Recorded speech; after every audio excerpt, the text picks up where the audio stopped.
Hey guys, tonight we begin with a story about the strangest thing money can do, which is disappear. We're stepping into the world of the Vanderbilts, the family that once held more wealth than the United States Treasury, a dynasty so rich they built marble palaces just to summer in for 8 weeks a year, and then, somehow, over the span of a few generations, managed to lose almost all of it. It is a tale of steamships and railroads, of gilded ballrooms and forced marriages, of a fortune so vast it seemed impossible to spend, right up until the moment it was gone. Before we settle in, I want to sincerely thank the viewer who suggested tonight's topic. These stories only happen because of you, because of the little notes you leave, the ideas you send, the quiet nudges toward the corners of history I would never have found on my own. If you enjoy Where We Wander tonight, feel free to like the video and subscribe, but only if you actually enjoy what I do here, and leave a comment telling me where you're listening from and what time it is for you, because it is always somehow the middle of the night somewhere. If you would rather drift off with your eyes closed, the channel is now on Spotify as well, with the link waiting in the description. And for anyone who wants a longer journey, there is a standalone 8-hour ad-free video available through the channel membership, a single unbroken stretch of calm for the nights when one story simply is not enough. Now dim the lights, switch on a fan for that soft background hum, pull the blanket up to your chin and let yourself go still. Let me ask you something before we begin. Have you ever wondered what it feels like to be born into more money than entire nations? To never once in your life think about the price of anything? Could you spend a fortune so large that spending itself became a full-time job? Would you know, somewhere deep down, that the marble was cold and the parties were empty? Or would you simply keep dancing? And how does a family go from the richest name in America to a room full of relatives who cannot find a single millionaire among them?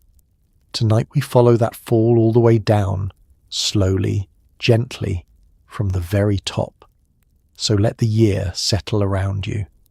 It is the early 1800s, and on a windswept stretch of Staten Island, a restless boy who hates school and loves the water is about to build the largest fortune the country has ever seen. He does not know it yet. Neither do we. Let us begin. Before there were mansions, before there were railroads, before the name Vanderbilt meant anything at all, there was a barefoot boy on Staten Island who could not stand to be indoors. Cornelius Vanderbilt was born in 1794 into a family of modest Dutch farmers, the kind of people who worked hard, spoke plainly, and expected their children to do the same. Cornelius wanted none of it. He hated the schoolroom, could barely read, and spent every hour he could near the harbour, watching the boats slide across the water. Where his teachers saw a stubborn, difficult child, the sea saw something else entirely. It saw a boy who was already, quietly, planning to own it. The family name had once been Vanderbilt, carried across the ocean generations earlier by Dutch settlers who farmed the flat green land where the harbour met the sea. By the time Cornelius arrived, the Vanderbilts were comfortable but far from grand. They grew vegetables, kept livestock, and ferried the occasional load of produce across the water to the markets of Manhattan. It was honest work, and it was endless, and young Cornelius approached it with the enthusiasm of a cat approaching a bath. Books defeated him completely. Letters swam on the page, spelling made no sense, and the patient droning of a teacher was to him a special kind of torture. He would remain barely literate for his entire life, signing documents in a rough, effortful hand, dictating rather than writing. In a modern classroom, he might have been the boy staring out the window, tapping his foot, waiting for the bell. But hand that same boy a rope and a sail, and something extraordinary happened. The restlessness vanished. The impatience turned into focus. On the water, Cornelius was not slow at all. He was electric. He learned the harbour the way other children learn their prayers. He knew where the currents ran fast and where they turned treacherous, which winds meant a good crossing and which meant trouble, how to read a sky that was about to turn mean. He watched the ferrymen and the traders and the captains, and where most people saw only boats, he saw a system, a web of routes and cargoes and coins changing hands. Even as a child he understood without anyone teaching him that all of this movement was money in motion, and that a clever boy with a fast boat could put himself right in the middle of it. The smell of the place lived in him. Salt and tar and wet rope, the sharp tang of fish hauled up in nets, the rot of low tide, the smoke drifting from the town.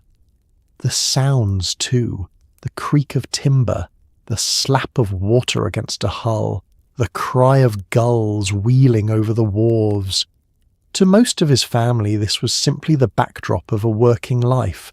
To Cornelius it was the whole world, and he wanted a bigger piece of it than a farmer's son had any right to expect. He was not a dreamer in the soft sense of the word. He did not imagine glory or comfort. What he imagined was work, harder and smarter than anyone else was willing to do, turned relentlessly into gain. He was perhaps 11 or 12 when the shape of an idea began to form, and only a few years later it would harden into a plan. All he needed was a boat of his own, and to get one, he would have to make a bargain with the one person on Staten Island as stubborn as he was, his mother. At the age of 16, Cornelius made his mother a promise, and she made him a deal. If he could plough and plant a rocky, stubborn field in a matter of weeks, she would lend him $100.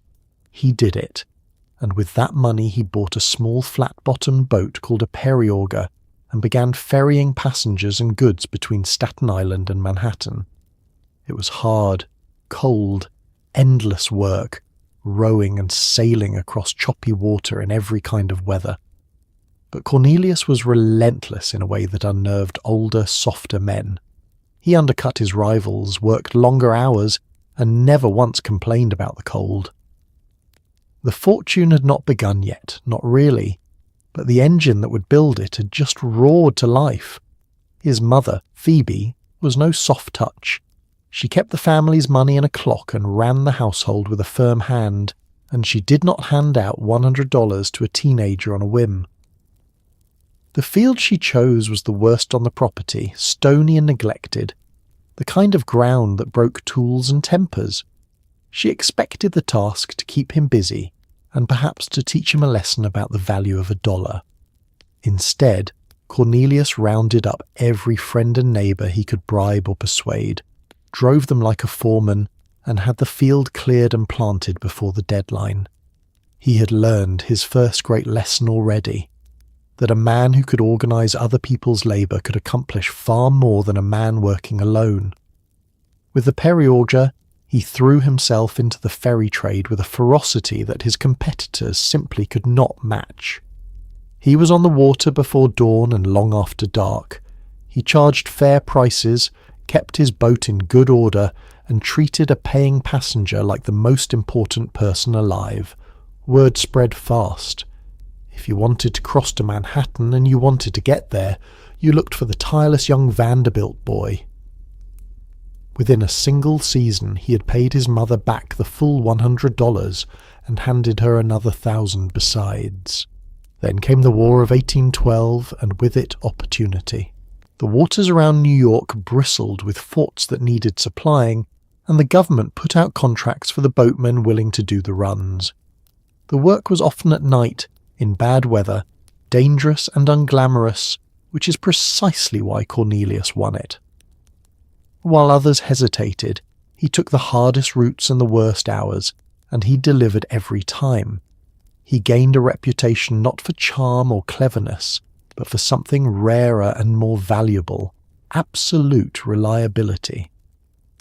By the time the war ended, the boy with one borrowed boat commanded a small fleet, and he had married his cousin Sophia and started building the family that would one day fight so bitterly over what he left behind.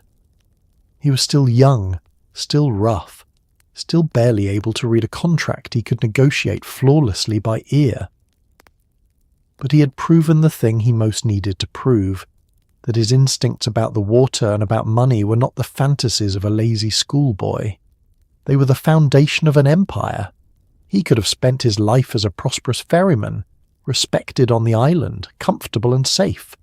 It would have been a good life. But comfort had never once tempted Cornelius Vanderbilt.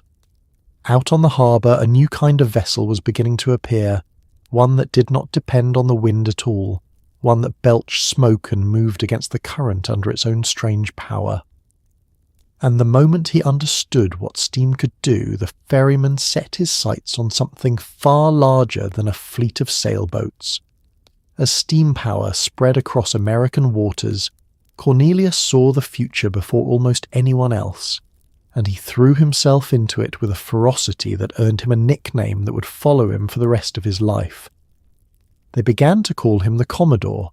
He built steamboats, ran them along the Hudson and beyond, and waged brutal price wars against anyone foolish enough to compete with him. His method was simple and terrifying.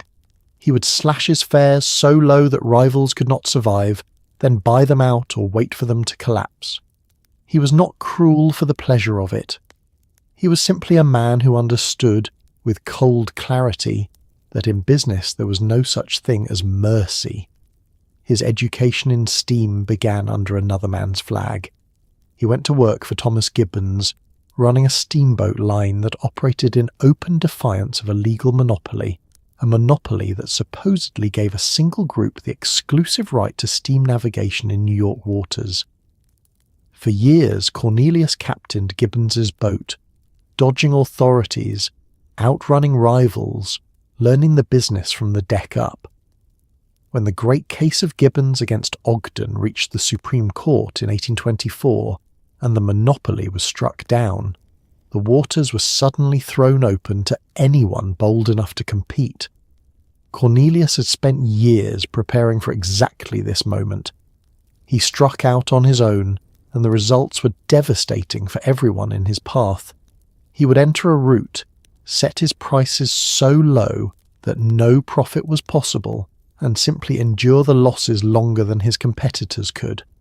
He lived cheaply, spent little, and had the iron nerves to bleed money for months if it meant driving a rival to ruin.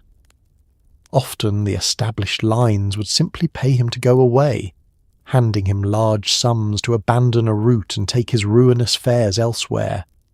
It was, in its way, a kind of genius.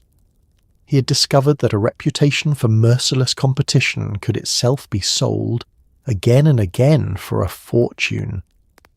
The nickname Commodore came somewhere in these years, half in jest and half in genuine respect, a naval title for a man who commanded no navy, but ruled the waterways all the same. It suited him. He was tall and vigorous, quick-tempered and profane, a man who raced trotting horses at frightening speeds in his spare time, and who treated business itself as a kind of race, to be won at any cost. When the discovery of gold in California set the entire country in motion, Cornelius saw the next great opportunity glittering in the distance. Thousands of desperate people needed to get from the east coast to the west, and the fastest routes ran by sea.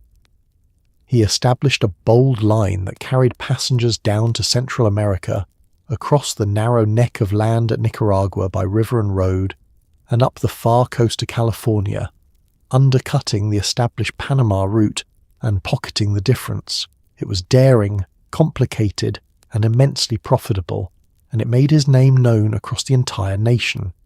By the middle of the century, the Commodore was one of the richest men in America, a titan of steam who had turned a single borrowed boat into a maritime empire.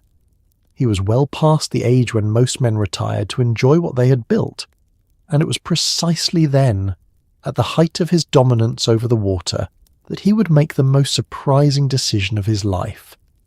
But before we follow him onto the rails, it is worth pausing to understand the man himself, because the fortune that was coming could only have been built by someone quite unlike anyone else. To understand how the Vanderbilt fortune grew so monstrously large, You have to understand the man at its centre, and the Commodore was not a comfortable man to understand. He was blunt, profane, and impatient with anyone who wasted his time. He trusted almost no one, kept his own counsel, and had little use for the polished manners of the wealthy society that would one day beg to marry into his family. When associates tried to cheat him, his response became legendary for its icy simplicity. He informed them, by letter, that he would not sue them, because the law was too slow. Instead, he would ruin them, and he almost always did. That letter was no legend.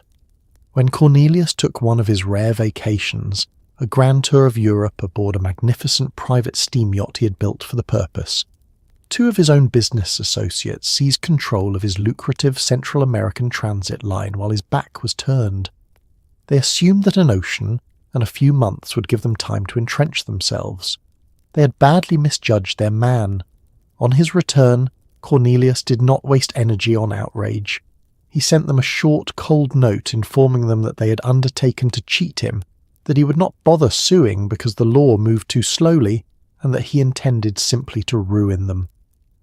Then he set about doing exactly that, competing so viciously that he broke the enterprise they had stolen and reclaimed what he considered his. This was the essence of the man. He did not bluster or threaten idly. He stated his intentions plainly, and then carried them out with a patience and a coldness that his enemies found almost supernatural. He had no interest in fairness as most people understood it. He believed in strength, in leverage, in the simple mathematics of who could endure a loss the longest. And having built his nerves in the ferry wars of his youth, he could endure almost anything. Physically, he remained formidable well into old age, tall and upright, with piercing eyes and a manner that filled a room. He loved fast horses and would race them himself through the streets, an old man flying behind a team of trotters with the same joy he had once felt at the tiller of a boat. He swore freely, dismissed refinement as a waste of money, and had no patience for the elaborate social rituals of the rich. While other magnates collected paintings and courted the approval of high society, Cornelius collected businesses and courted nothing at all. He was not without loyalty, but he gave it sparingly and revoked it without hesitation. Partners who served him well could prosper alongside him for decades. Partners who failed him, or betrayed him, were cut off completely and pursued without mercy. Even his own children learned that his affection was conditional, earned only through the kind of hard, competent, unsentimental work that he respected. Weakness of any kind, whether in a rival or a son, filled him with a contempt he made no effort to hide. It would be easy to paint him simply as a hard and greedy man, and he was certainly both. But there was something more to it, a raw and undeniable force of will that most people never possess. He genuinely did not care whether the world loved him. He cared whether he won. And for nearly his entire life, in nearly every contest he entered, he did. That will, that refusal to bend, was about to be aimed at the largest and most complicated business of the age. The Commodore, already old, already rich beyond imagining, was about to turn his cold eyes toward the railroads. By the time most men would have retired to count their money, the Commodore did something that would have seemed insane to anyone else. Already one of the richest men in America, well into his 60s, he began selling off much of his shipping empire and turning his attention to a newer, riskier business. Railroads, steel, steam, and iron were beginning to stitch the country together, and Cornelius understood that whoever controlled the tracks would control the age to come. He bought railroad companies the way he had once bought out ferry rivals, aggressively, cleverly, and without a shred of sentiment. The man who had conquered the water had decided quite calmly to conquer the land as well. The logic was pure Vanderbilt. Steamboats had made him rich, but he could see the shape of the future as clearly as he had once read the harbour sky. Rail did not depend on rivers or coastlines. It could go anywhere, in any weather, carrying more freight and more passengers than any fleet of boats. The men who had built the early railroads had done so haphazardly, with tangled routes and shaky finances, and Cornelius saw in that disorder exactly the kind of opportunity he loved. Where there was chaos, there was a chance for a disciplined and ruthless man to impose order and profit. He began with lines closest to home. He took control of the New York and Harlem Railroad, a struggling operation that ran right into the heart of Manhattan, valuable less for its length than for its precious access to the city itself. Then he acquired the Hudson River Railroad, which ran up the eastern bank of the great river toward Albany. Piece by piece, he was assembling the parts of something much larger, the way he had once assembled a fleet, each acquisition chosen for how it fit into the whole. The financial battles of these years were legendary in their cunning. In one famous episode involving the Harlem Line, a group of speculators and corrupt lawmakers conspired to drive down the price of the stock by breaking a deal they had made with him.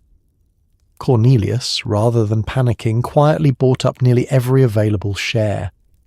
When the schemers went looking for stock to settle their bets, they found that the Commodore owned almost all of it, and they were forced to buy from him at ruinous prices. He had turned an attempt to swindle him into one of the most profitable corners in the history of the market. Once again, the men who had tried to outmaneuver him ended up enriching him instead. There was a pattern here that defined his entire career. Cornelius rarely started the fight, but he always finished it, and he finished it in a way that left no one tempted to try again. His enemies learned, sometimes at the cost of their entire fortunes, that betraying him was not merely dangerous, it was financially fatal. By the late 1860s, an old man who could still barely read had gathered into his hands the crucial rail lines that fed the greatest city in the country. But scattered lines, however valuable, were not yet an empire. They were separate companies, separate schedules, separate purposes, useful individually but far more powerful if they could be welded into a single unified system under one iron will. And the Commodore, now in his 70s, was not a man to leave a job half done. He was about to perform the act of consolidation that would create one of the most powerful transportation networks in America, and he would do it with a maneuver so brazen that people would talk about it for generations. The Commodore set out to consolidate a tangle of competing railroad lines into a single, powerful system, the New York Central, that would run like a spine through the heart of the nation's commerce. The New York Central was the great prize, a major line that connected his Hudson River Road to the vast markets of the West. But its directors did not wish to be swallowed.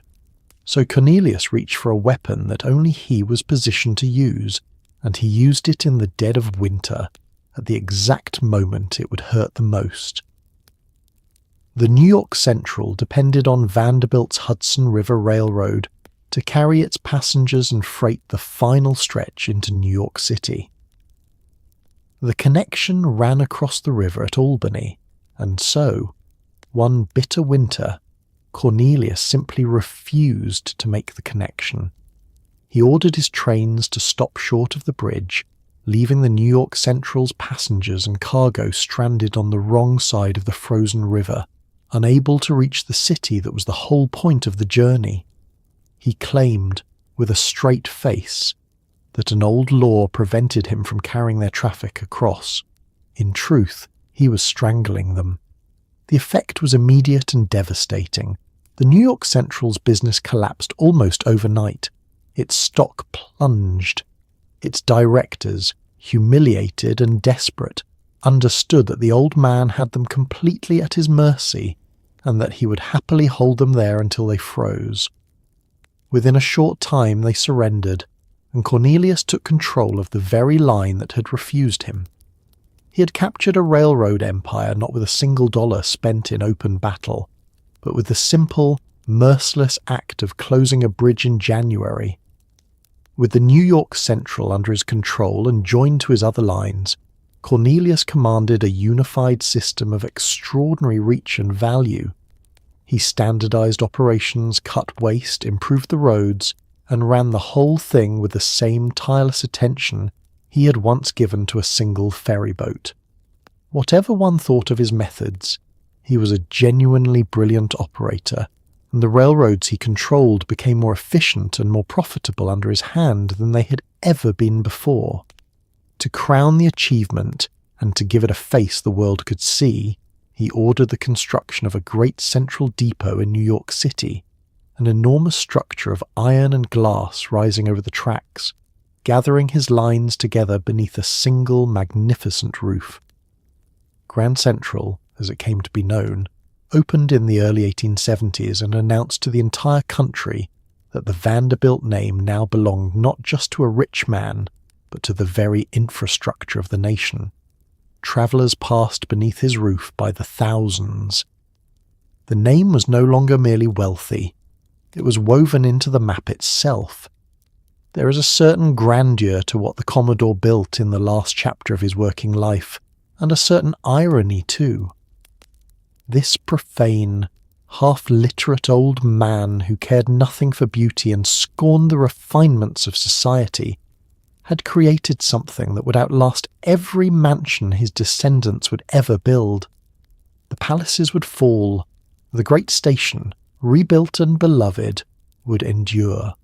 But the man who built it all was not truly happy, and the house he ruled behind closed doors was a far colder and more troubled place than the bustling terminal that bore his name.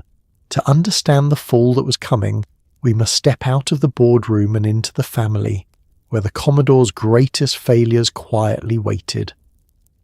For all his genius with money, the Commodore's home life was a colder, sadder place than his ledgers ever revealed.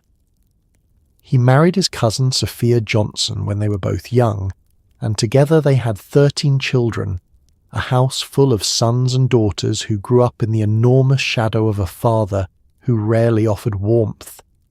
He worked constantly, dominated everyone around him, and made no secret of his disappointment in most of his children. He wanted heirs who were as hard and sharp as he was, and he was rarely satisfied. Wealth, it turned out, could buy a family almost anything except the one thing the Commodore never quite learned how to give. Sophia bore the weight of that household for decades. She raised the children, managed the domestic chaos, and endured a husband whose attention was almost entirely fixed on the water and the rails. She was a capable and long-suffering woman, and her reward for a lifetime of loyalty was a marriage in which she was expected to obey without question. In one dark episode late in their life together, when she resisted a plan of his, Cornelius is said to have had her confined for a time, a chilling reminder that his will did not stop at the front door. The same force that crushed his business rivals could turn, cold and immovable, upon his own family. His daughters, of whom there were many, were largely raised to marry well and expect little of the fortune themselves. In the Commodore's view, the great work of the dynasty would pass through a son, and so the daughters were, in the brutal arithmetic of his mind, secondary. Several of them would later feel the sting of this when his will was read, and several would fight it. But that reckoning was still to come. It was among his sons that the Commodore's coldness did its deepest damage. He measured them relentlessly against his own iron standard, and most of them fell short in his eyes. The one who suffered most was Cornelius Jeremiah, a son afflicted with illness and drawn to gambling, a young man who seemed to embody everything his father despised. Where the Commodore saw weakness, he offered no patience and no comfort, only contempt. The relationship between them was a wound that never healed, and it would end in tragedy years after the old man himself was gone. There was, however, one son whom the Commodore had long dismissed, and would eventually grudgingly come to trust. William Henry had been sent away as a young man, judged too soft and too slow for the family business, exiled to run a farm on Staten Island. For years, the father regarded the son as a disappointment. But William Henry, quietly and without complaint, made that farm succeed, managed his affairs with care and shrewdness, and slowly, over many years, earned something from his father that almost no one else ever did. Respect. When Sophia died, the aging Commodore did something that scandalized his family and the public alike. He married again, this time to a much younger cousin named Frank Armstrong Crawford, a woman young enough to be his granddaughter. It was a decision that further inflamed the resentment simmering among his children, who watched with growing anxiety as the old man's affections and his fortune seemed to drift beyond their reach. By the 1870s, the Commodore was very old and very rich, presiding over a family bound together by money and divided by decades of coldness. He had built the greatest fortune in America.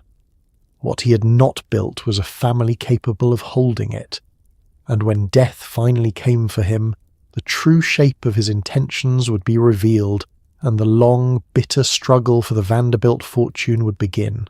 When Cornelius Vanderbilt died in 1877, at the age of 82, he left behind a fortune of roughly $100 million, an amount so staggering that it was said to be larger than the entire United States Treasury at the time.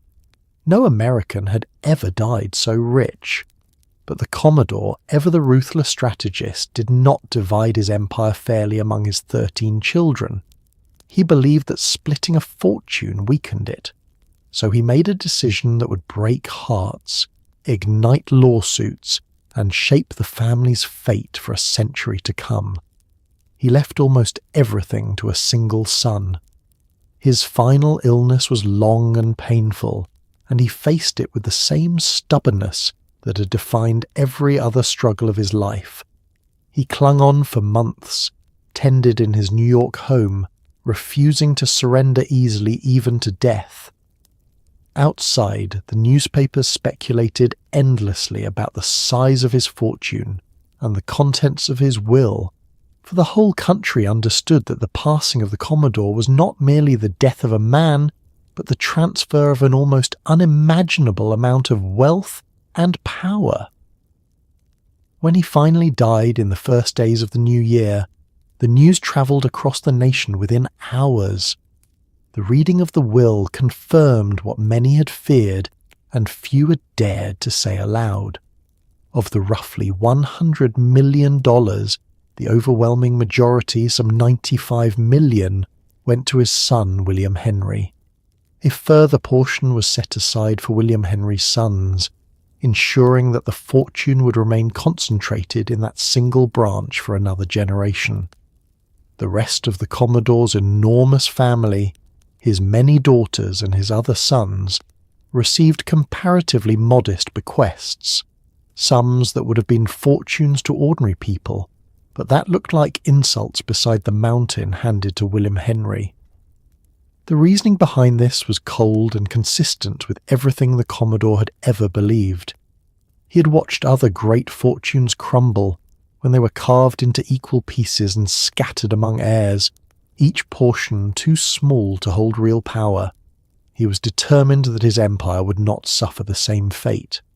By keeping it whole and placing it in the hands of the one child he judged competent, he believed he was protecting his life's work. In his mind, he was not being cruel. He was being strategic, doing for his fortune in death exactly what he had always done in life, refusing to let sentiment weaken a sound plan.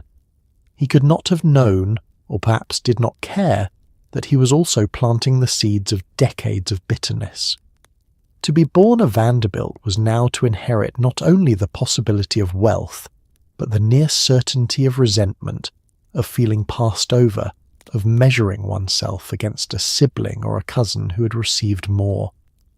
The family's relationship with money would forever be tangled with a sense of grievance, a lingering question of who deserved what and why. For a brief moment, though, the plan appeared to work exactly as intended. The empire passed intact to William Henry, a capable and careful man who understood the railroads and respected the fortune he'd been given. The dynasty had survived its founder. The great machine kept running. But the will had left too many people angry, and the sums involved were too vast to accept without a fight. Almost immediately, whispers of a challenge began to circulate. Two of the Commodore's children, unwilling to let their father's decision stand, prepared to drag the family's most private affairs into open court, and the nation, hungry for scandal, leaned in to watch. The son the Commodore chose was William Henry, the one child he had once dismissed as a hopeless failure and later grudgingly come to respect. The others received comparatively modest sums, and some of them were furious. His daughter Mary Alicia, along with his troubled son Cornelius Jeremiah, challenged the will in a sensational public trial that dragged the family's secrets into the newspapers. There were accusations of insanity, of spiritualist trickery, of undue influence and hidden schemes. The proceedings were a spectacle, feeding a public hungry for the private miseries of the very rich. In the end, William Henry kept nearly all of it. But the family had already learned a lesson it would never unlearn. A Vanderbilt fortune came with Vanderbilt wounds. The strategy of the challengers was to argue that the old man had not been of sound mind when he made his final arrangements, and that William Henry had exerted improper influence over a father whose judgment was failing. To make this case, they aired the strangest and most intimate details of the Commodore's later years, and the public devoured every word. It emerged that the hard-headed titan of steam and steel, the man who scorned sentiment and softness, had in his last years developed a deep interest in spiritualism, consulting mediums and attending séances in the hope of contacting the dead. Chief among these figures were two remarkable sisters who had captured the aging Commodore's attention, women who claimed to speak with spirits and who moved for a time in his circle. To the lawyers challenging the will, this was gold. Here was proof, they argued, that the great man had been credulous, manipulated, perhaps even mentally unfit, swayed by charlatans and by scheming relatives alike.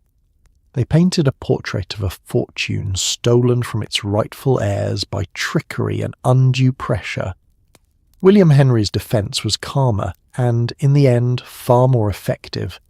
He and his lawyers presented the Commodore as exactly what he had always been, a shrewd, stubborn, entirely rational man who had made a deliberate choice about the future of his empire.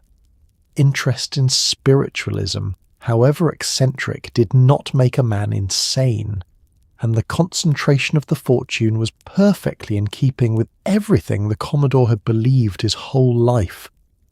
The will was not the product of a broken mind. It was the final act of a calculating one. The trial dragged on and gripped the country, but the outcome was never truly in doubt. The evidence of the Commodore's competence was overwhelming, and William Henry, holding nearly the entire fortune and all the legal advantage that came with it, was in an unassailable position. Rather than risk endless litigation, he settled with some of the aggrieved relatives, quietly increasing their shares to buy peace and end the embarrassing spectacle. It was a shrewd move, resolving the matter without ever seriously threatening his control. For Cornelius Jeremiah, the outcome was especially bitter. The son his father had always regarded with contempt had gambled, quite literally, on overturning the will, and had lost. He received a modest income, but nothing like the fortune he had hoped for. A few years later, still burdened by illness and by a lifetime of feeling unworthy in his father's eyes, he took his own life, a quiet and sorrowful footnote to the great drama of the will. It was a reminder that behind the enormous numbers and the courtroom theatrics were real people, marked in ways that money could never mend. With the challenge defeated and the settlements paid, the fortune remained intact in William Henry's hands. The dynasty had passed its first great test, and now the quiet, careful son who had once been written off as a failure held the largest fortune in America and the chance to prove, at last, exactly what he was capable of. William Henry Vanderbilt had spent much of his life being underestimated, first by his father and then by everyone else. What no one expected was that this quiet, careful man would prove to be an even shrewder steward of money than the Commodore himself. In just about 8 years, William Henry nearly doubled the family fortune, growing it to somewhere around $200 million. He expanded the railroads, invested wisely, and managed the empire with a steady hand. It was, in pure financial terms, the high watermark of the entire dynasty. Never again would the Vanderbilts be so rich, or so disciplined, with what they had. He'd come to the role late and by a strange road. As a young man, he'd been exiled to a Staten Island farm, judged too gentle and too slow for the rough world of Vanderbilt business. For years he lived a modest agricultural life while his father built an empire in the city. But those years had not been wasted. On the farm, William Henry had learned patience, management, and the unglamorous discipline of making a going concern turn a steady profit. When he finally entered the family business and began to demonstrate his abilities, even the skeptical Commodore was forced to admit that his overlooked son had a real gift for the work. Now, holding the entire fortune, William Henry set about proving it on the grandest possible scale. He understood the railroads intimately, and he ran them with a combination of caution and ambition that suited the era perfectly. He extended lines, strengthened the finances of his companies, and navigated the treacherous world of railroad competition and finance with a skill that rivaled and in some ways surpassed his father's. Where the Commodore had been all fire and aggression, William Henry was measured, deliberate, and quietly relentless, and the results spoke for themselves. In the space of only a few years, he added roughly $100 million to a fortune that was already the largest in the country. The scale of it is difficult to grasp even now. He commanded a level of wealth that gave him influence over the economy of the entire nation, and he wielded that influence with a steadiness that kept the empire not only intact but growing. For this brief window, the Vanderbilt fortune reached a peak that would never be matched again, a summit of both money and management. But even as he doubled the fortune, subtle changes were taking hold that would matter enormously in the years to come. William Henry did not have his father's iron indifference to comfort and display. He began to spend in ways the Commodore never had, building a grand home on Fifth Avenue and assembling one of the finest private art collections in America, surrounding himself with European masterpieces and every refinement money could purchase. He was still fundamentally disciplined, still fundamentally a builder of wealth, rather than merely a spender of it. But he was opening a door, and through that door his children would come charging. The strain of managing the vast empire weighed heavily on him. He was not a young man when he inherited, and the relentless pressure of overseeing so much wealth took a visible toll on his health. He confided to those close to him that the burden of the fortune brought him little happiness, that the care of so much money was itself a kind of prison. He had done what his father asked, and done it magnificently. But he sensed perhaps that the great disciplined age of the Vanderbilts was reaching its end with him. He was right. William Henry would not live long to enjoy the peak he had reached, and when he passed the fortune on, he would do so in a way that finally let the river of money begin to spread and to thin. The age of building was almost over. The age of spending was about to begin. For all his skill, William Henry accidentally gave the family a phrase that would haunt its reputation forever. Travelling by train in the early 1880s, he was pressed by a reporter about whether he ran a particular fast service for the benefit of the public. Tired, irritable, and unguarded, he snapped back a reply that the newspapers seized upon with glee, a blunt declaration that the public be damned, that he worked for his stockholders and not for anyone else. Whether he was misquoted or simply exhausted hardly mattered. The words captured something the country was beginning to feel about the age of the great tycoons, a sense that these titans saw ordinary people as obstacles rather than fellow citizens. The remark was made almost carelessly. William Henry had been discussing a costly express train that his company intended to discontinue because it lost money, and the reporter, sensing a story, asked whether the railroad owed it to the public to keep the service running regardless. To a man who had spent his life measuring everything in profit and loss, the question was almost absurd. He was not a public charity. He was the head of a business, responsible to the people who had invested their money in it. And so he gave the honest answer of a hard-headed businessman, never imagining how it would sound when printed on the front pages of the nation. It sounded terrible. Torn from its context and set in bold type, the phrase became an instant symbol of everything ordinary Americans had come to resent about the enormously rich men who controlled the railroads, the mines, the mills, and seemingly the government itself. This was a period when a small number of families had accumulated fortunes beyond comprehension, while working people laboured long hours for meagre wages, and resentment was building across the land. Into that simmering mood dropped four little words that seemed to confirm the darkest suspicions of the age. The rich did not care about the public. The rich, it appeared, wished the public damned. William Henry was, by most accounts, not an especially arrogant man. He was reserved, careful, and privately rather uncomfortable with the burden of his wealth. But none of that mattered now. The phrase attached itself to him and to the entire Vanderbilt name, a stain that no amount of philanthropy or good management could scrub away. Critics wielded it against the family for decades. Cartoonists drew it. Reformers quoted it. It became a kind of shorthand for the contempt that the powerful were assumed to feel for the powerless.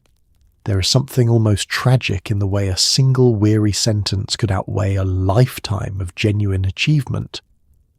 William Henry had doubled the greatest fortune in America and managed a vast enterprise with real skill.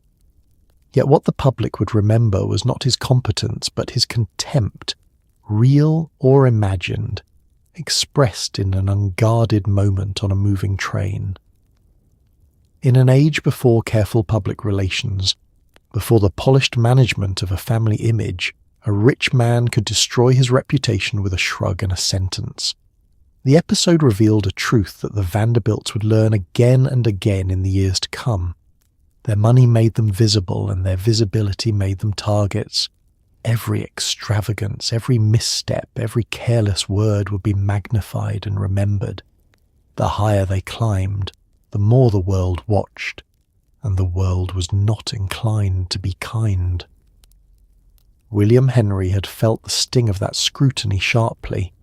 His children, raised in even greater luxury, would soon test the public's patience far more severely, and they would do it not with words but with marble. William Henry poured a portion of his enormous wealth into a magnificent art collection and a grand mansion on Fifth Avenue, surrounding himself with European paintings and every comfort money could summon. His home was a vast and splendid structure, part of a connected row of palaces he built for himself and his children, filled with tapestries, sculpture, and a private gallery hung with canvases by the great painters of Europe. For a man who had spent his early life on a modest farm, it was a startling transformation, a declaration that the once overlooked sun had arrived at the very summit of American life. But the strain of managing an empire took its toll faster than anyone expected. The art collection was in its way a sign of the changing spirit of the family. The Commodore had scorned such things, seeing in a painting only a foolish way to lock up money that could be put to work. William Henry saw something different. He wanted beauty, refinement, the trappings of a cultivated life, the respect that came from being seen as a man of taste, and not merely a man of money. He assembled his collection with genuine enthusiasm, opening his gallery on occasion to visitors and taking real pride in what he gathered. It was still a disciplined man's indulgence, funded from a fortune he continued to grow. But it marked a shift, a softening, a turning of Vanderbilt eyes away from the ledger and toward the luxuries that money could buy. He had 8 children, and as he grew older his thoughts turned to how the great fortune should pass to them. Here he made a choice that differed sharply from his father's. Where the Commodore had concentrated nearly everything in a single heir, William Henry chose to divide his wealth more broadly.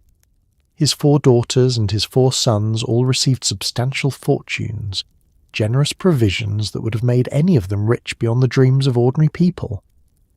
The largest shares and the control of the railroads went to his 2 eldest sons, Cornelius II and William Kissam. But every child was lavishly provided for. It was a more humane decision than his father's, and perhaps a fairer one. But it was also, in the cold logic of dynastic wealth, the first crack in the dam. A fortune concentrated in one pair of hands could remain a mighty force.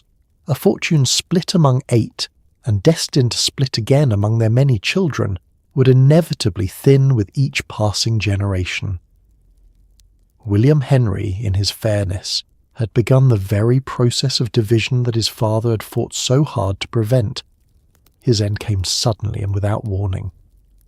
In late 1885, while meeting with a business associate in his Fifth Avenue home, William Henry collapsed and died within moments, felled by a stroke at the age of 64.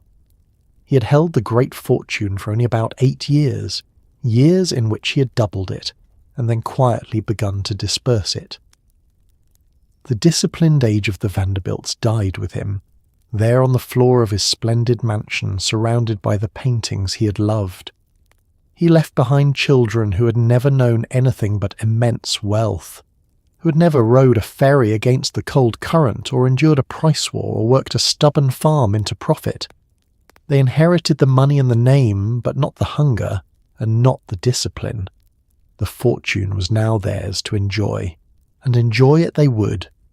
The age of building was over. The age of spending had begun, and it would begin in earnest with a generation determined to turn Vanderbilt gold into the most spectacular display the country had ever seen. William Henry, like his father before him, divided his fortune, though somewhat more generously, among his children, and this new generation of Vanderbilts, born into a wealth they had never once had to earn, looked at the mountain of money before them and asked a very different question than their ancestors had. The Commodore had asked how to build it. William Henry had asked how to grow it. The grandchildren asked how to enjoy it. They were charming, cultured, and utterly convinced that the fortune was bottomless, and so they set out to prove it, with mansions, yachts, ballrooms, and a hunger for social glory that would consume vast rivers of Vanderbilt gold. It is worth pausing to understand just how completely their world differed from that of the founder. The Commodore had grown up smelling salt and tar, had gone to work as a boy, had built everything with his own hands and his own nerve. His grandchildren grew up in palaces, waited on by armies of servants, tutored in languages and manners, and taught from birth that they belonged to the very top of American society. They had never known want, never known struggle, never known the sharp education of failure. Money was not something to be earned. It was simply the air they breathed, as constant and unremarkable as the weather. This was not in itself a moral failing. They did not choose the circumstances of their birth any more than the Commodore had chosen his. But it produced a generation with a fundamentally different relationship to wealth. To their grandfather, a dollar was a tool, a weapon, a seed to be planted and grown. To them, a dollar was a means of expression, a way to build beauty and command respect and announce their place in the world. They were, many of them, genuinely cultivated people, patrons of the arts, builders of remarkable things, but almost none of them possessed the slightest instinct for making money, only for spending it magnificently. And spend they did. The great American industrial fortunes of this era had created a new aristocracy, a class of families with more money than the old royal houses of Europe, and they competed with one another in a dazzling contest of display. Who could build the grandest house, throw the most lavish party, marry into the noblest family, own the finest yacht? The Vanderbilts, with their enormous fortune and their still fresh memory of being looked down upon as newcomers, threw themselves into this contest with particular ferocity. They had the money to win, and winning had become the whole point. The railroad still generated income, and for a time that income was so vast that even prodigious spending could not exhaust it. The brothers who inherited control, Cornelius II and William Kissam, continued to manage the family businesses, and the great machine kept turning out wealth. But increasingly, the energy of the family flowed not into the businesses that made the money, but into the ever more spectacular ways of getting rid of it. The centre of gravity had shifted from the boardroom to the ballroom. There was a kind of innocence to it, and a kind of doom. They truly believed the fortune was inexhaustible, that a family so rich could never be anything but rich, that the money would always be there no matter how freely it flowed out. It was a reasonable enough assumption for people who had never seen it any other way. But fortunes are not laws of nature. They are living things that must be fed, and a fortune that is only spent will die. The third generation, in all its glittering confidence, was about to build the most beautiful monuments to that hard truth that America had ever seen, beginning by the sea. Cornelius Vanderbilt II, the eldest grandson, took the family's obsession with grandeur to breathtaking new heights. In the seaside town of Newport, Rhode Island, he built a summer home called the Breakers, a 70-room Italian Renaissance palace overlooking the Atlantic, filled with marble imported from across Europe, gilded ceilings, and rooms designed to intimidate as much as to impress. It was called a cottage, a word the Newport elite used with a straight face for houses larger than many hotels. The Breakers was not a home in any ordinary sense. It was a statement, carved in stone and gold, that the Vanderbilts had arrived at the very summit of American society. Cornelius II was, of all the brothers, the most serious and the most dutiful. He had inherited leadership of the family businesses and took his responsibilities gravely, a church-going and hard-working man who might, in another century, have resembled his disciplined grandfather. Yet even he could not resist the pull of the age, the compulsion to build on a scale that announced the family's supremacy to the world. When an earlier house on the site burned, he seized the chance to raise something far grander, hiring the most celebrated architect of the day to design a palace worthy of a Renaissance prince. The result was staggering. The great hall rose several stories toward a ceiling painted to resemble the open sky. The finest craftsmen in Europe were commissioned to carve the stone, mould the plaster, and gild the endless ornament. Rare marbles were shipped across the ocean. Whole rooms were designed, built, and shipped from France to be reassembled inside. There was a music room, a dining room of overwhelming splendour, a morning room lined with platinum. The house was equipped with the most modern conveniences of the era, electricity and elaborate plumbing hidden behind its old-world magnificence. And all of this, remember, for a summer home, a place to be occupied for perhaps a few weeks each season, while the family escaped the heat of the city. This was the strange logic of Newport, where the richest families in America built enormous palaces they called cottages and used them for the briefest slice of the year. The houses were not really for living, They were for competing, for hosting, for displaying, stages upon which the great social drama of the Gilded Age could be performed before an audience of equally wealthy rivals. The cost of building and maintaining such a place was almost beyond reckoning. Beyond the millions spent on construction, there was the endless expense of upkeep, of the vast staff required to run it, of the entertaining that was its whole reason for being. A house like the Breakers did not merely cost a fortune to build, it devoured a fortune to keep, year after year, whether the family was in residence or not. Each of these palaces became a permanent drain, a beautiful mouth that had to be fed forever. The Breakers still stands today, preserved and open to the public, and visitors wander its halls in genuine awe at the scale of the ambition it represents. It is a masterpiece, undeniably, a monument to a moment when a single family commanded the resources to build like the Medici. But it is also, seen from a certain angle, a monument to something else, to the moment when the Vanderbilts stopped growing their fortune and began, with tremendous elegance, to pour it into the ground. It was the grandest of the Newport cottages, but it was not alone. Just down the shore, another brother and his formidable wife were building a palace of their own, and behind it lay a story of ambition even more fierce. Another grandson, William Kissam Vanderbilt, married a woman who had become one of the most formidable forces in the family's history. Her name was Alva, and she possessed a will every bit as iron as the old Commodore's, aimed not at railroads but at society itself. Alva understood something the men of the family often overlooked.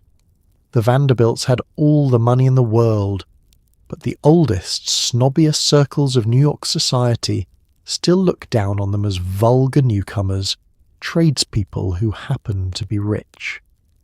Alva decided with cold determination that this would not stand. She would spend whatever it took to force the doors of society open, and she had a nearly limitless fortune with which to do it. Alva had come from the South, from a family of some standing whose fortunes had been badly damaged by the war and its aftermath. She knew what it was to have social position without money, and she was determined never to be vulnerable in that way again. Her marriage to William Kissam gave her access to one of the greatest fortunes on earth, and she intended to use every dollar of it to secure a position that no misfortune could take away. She was intelligent, forceful, and utterly unafraid, qualities that made her both formidable and, to many, deeply intimidating. William Kissam himself was an easygoing man, fond of yachting and horse racing and the pleasant occupations of the very rich, content to let his fortune fund a life of leisure. He did not share his wife's burning social ambition, but he did not stand in her way either, and his money was the fuel for everything she attempted.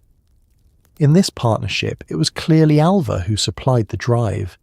She was the strategist, the general, the one who understood that social power, like any other kind, could be seized by those bold enough to take it. The problem she faced was real and specific. New York society in this era was ruled by a small circle of old families who traced their standing back generations and who regarded the newly rich industrial fortunes with open disdain. To this old guard, the Vanderbilts were parvenus, people whose money smelled of steamboats and railroad grease, unfit for the most exclusive drawing rooms no matter how many millions they possessed. The reigning queen of this society kept a famous list of those deemed acceptable, and the Vanderbilts were not on it. For a woman of Alva's pride, this exclusion was intolerable. She had married into the richest family in America and found the most important doors still politely closed against her.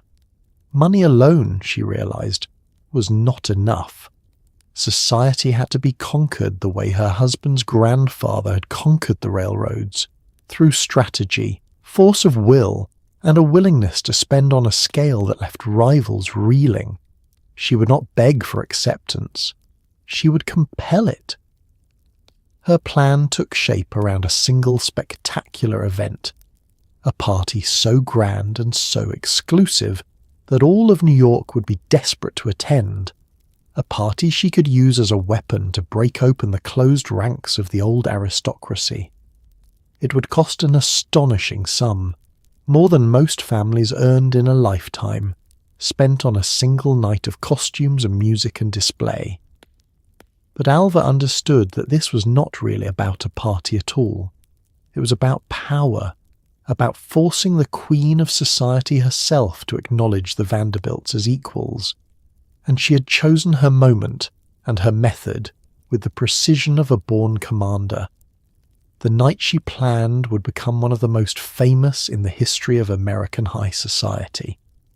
In the early 1880s, Alva Vanderbilt threw a costume ball so lavish, so staggeringly expensive, that it effectively dazzled New York's high society into finally accepting the family. She spent an enormous sum on the newly completed mansion that hosted it, on the costumes, on the flowers and food and spectacle. And in a master stroke of social warfare, she let it be known that a certain grande dame of old New York, the reigning queen of society, would not receive an invitation unless she first paid a call to the Vanderbilts. The proud old queen, unwilling to see her own daughter miss the party of the century, surrendered. With a single evening, Alva had won. The Vanderbilts were no longer outsiders, they were royalty. The setting was itself a weapon.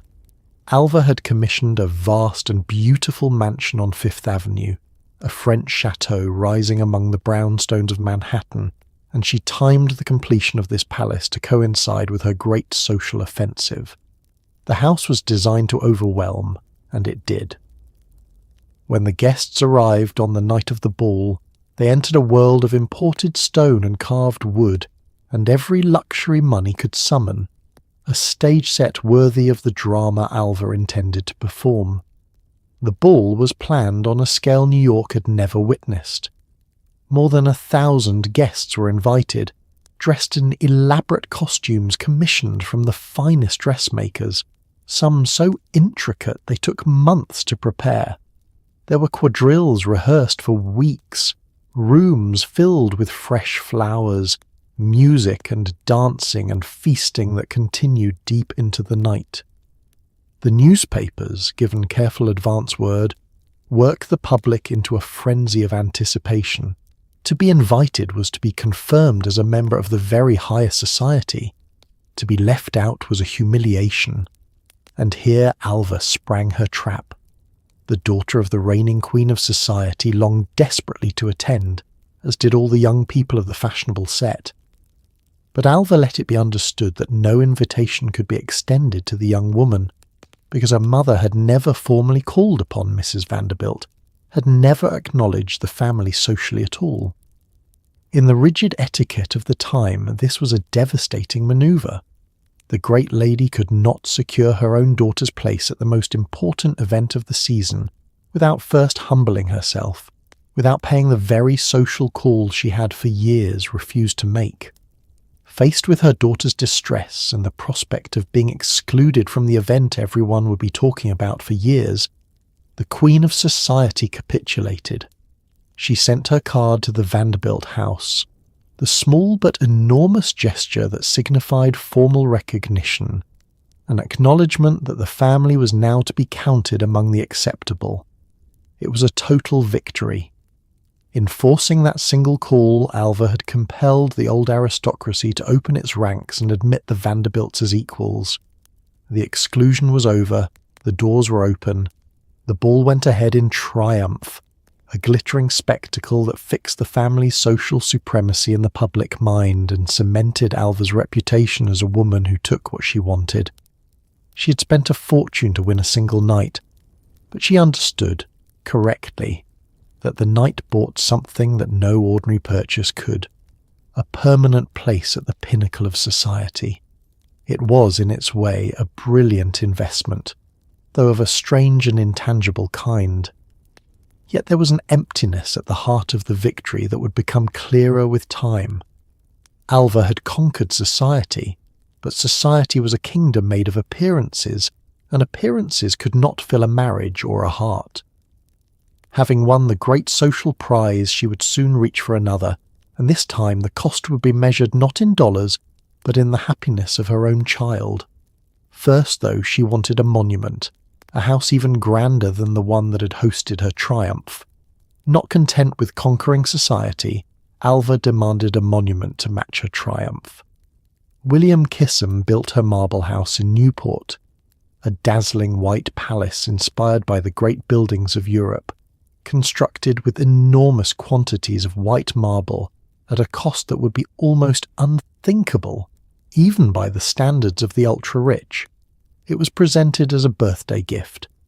But Marble House was also, in a way, a gilded cage, a symbol of a marriage that was already crumbling beneath its shining surface. Alva had spent the fortune to build the perfect life.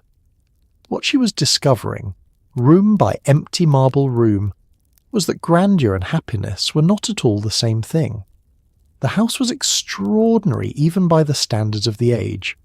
Vast quantities of white marble were imported for its construction, gleaming stone that gave the palace an almost temple-like purity, set against the blue of the Atlantic. Inside, the rooms were finished with a richness that beggared description. A gold ballroom dripping with ornament, a dining room of rose-coloured marble, a library, a Gothic room to house a collection of medieval treasures. The finest craftsmen were employed, the costliest materials gathered, the whole enterprise consuming a sum so large it strains belief for a private residence used only in summer. It was, once again, a cottage in the peculiar language of Newport, a house intended for a few weeks of seasonal occupation, and like the Breakers, it represented not the growth of the fortune but its steady conversion into stone and gold that would generate no income and demand endless upkeep. The great houses of Newport were, in the end, monuments to consumption, and Marble House was among the most spectacular of them all, a shrine to Alva's will and to the seemingly bottomless wealth that funded it. But the marriage the house was meant to crown was already failing. William Kissam, the easygoing yachtsman, and Alva, the fierce and driven social general, had grown apart, and the splendour of their surroundings could not disguise the coldness that had settled between them. Behind the gleaming facade, in rooms designed for entertaining that echoed when empty, Alva confronted the limits of what her fortune could buy. She could compel society to accept her. She could raise a marble palace by the sea. She could not compel affection, and she would not pretend for the sake of appearances that she was content. What Alva did next scandalized the entire country. She divorced her husband, a step almost unheard of among people of their position, a public admission of failure that respectable society regarded with horror. Divorce among the very rich carried an enormous stigma, threatening the social standing that Alva had fought so hard to secure. Yet she went ahead, unwilling to remain trapped in an unhappy marriage merely to preserve appearances, and in doing so she showed the same iron will that had won her the great social victory years before. She had conquered society, and now she defied it, on her own terms. The divorce sent shockwaves through the Gilded Age aristocracy, but Alva weathered the scandal with characteristic force, and would in time remarry and reinvent herself yet again. Marble House remained, a monument to a marriage that had not survived, its perfect rooms a reminder that the most beautiful cage is still a cage. Alva had learned, at great expense, that money could purchase almost anything except the things that mattered most, and yet the lesson did not fully take. For even as her own marriage ended, Alva was preparing to arrange another, this time for her daughter, and to pursue through that marriage a prize that no amount of American wealth could otherwise buy. But before we follow that painful story, we must travel south, to the mountains of North Carolina, where the youngest and dreamiest of the brothers was building something that would dwarf even the palaces of Newport. While his relatives competed over Newport cottages, the youngest brother, George Washington Vanderbilt II, dreamed on an entirely different scale. In the mountains of North Carolina near the town of Asheville, he built Biltmore, a French Renaissance chateau so immense that it remains, to this day, the largest privately owned house in America.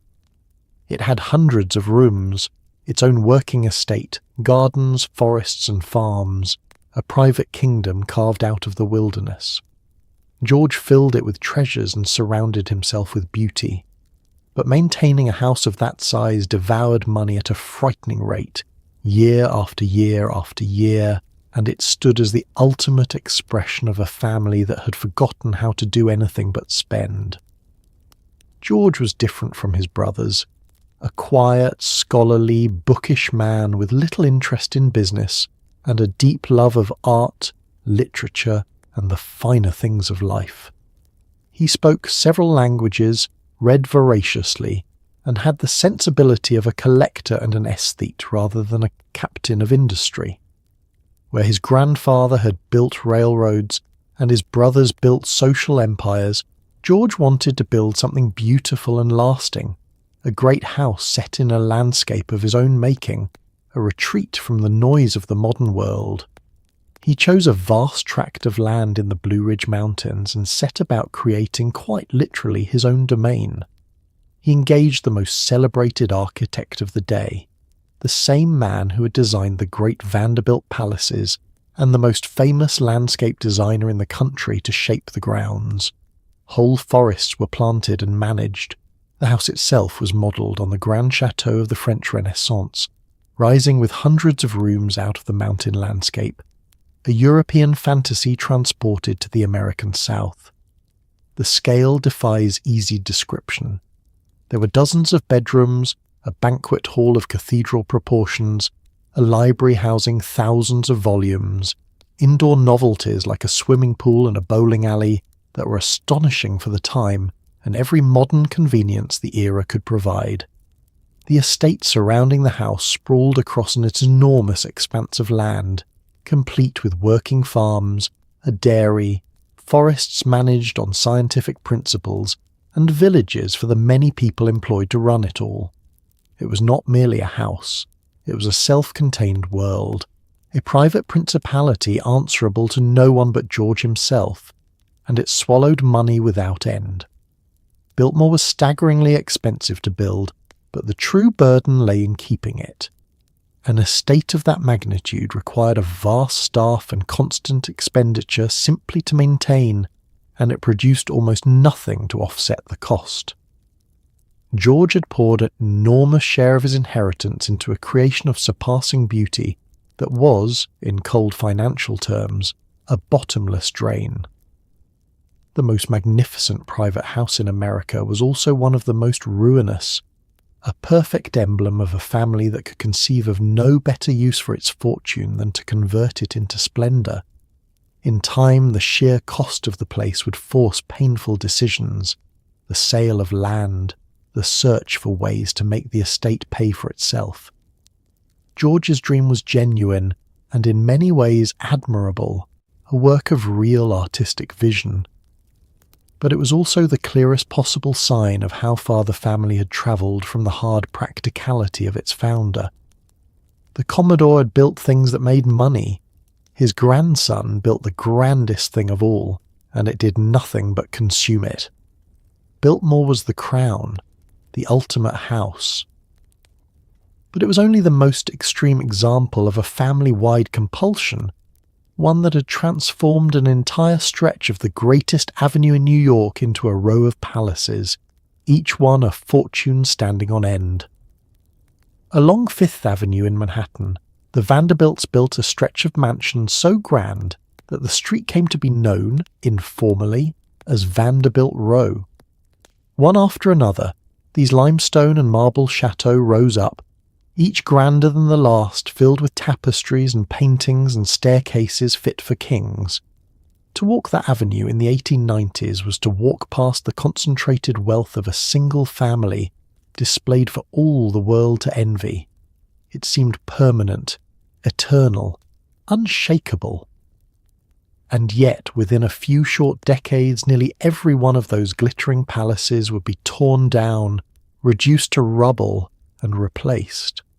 The stone would not even outlast the fortune.